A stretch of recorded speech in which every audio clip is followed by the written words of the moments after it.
Hey everybody, just a quick update about the Oris diver watch. Well, I've been doing the assembly, all nice and clean, all parts, and well, of course, beautifully polished again, bracelet, case. But maybe you can remember that we saw some debris here underneath the balance wheel.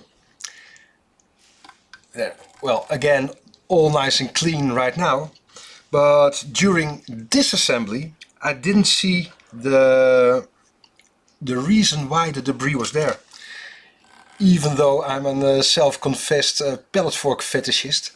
But have a look, this is tiny, and we finally found the root cause of the debris. And look at this. Here you can see the original pellet fork from yesterday, and do you see the wear? That is the way it should look like.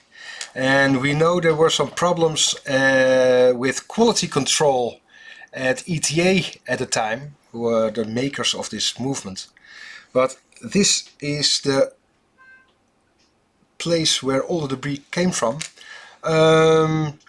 Probably a problem with the raw metal. So of course we're going to replace the pellet fork, but this is the root cause from all the debris and the grime and the stuff we found underneath the balance wheel. Well, just wanted to share that with you.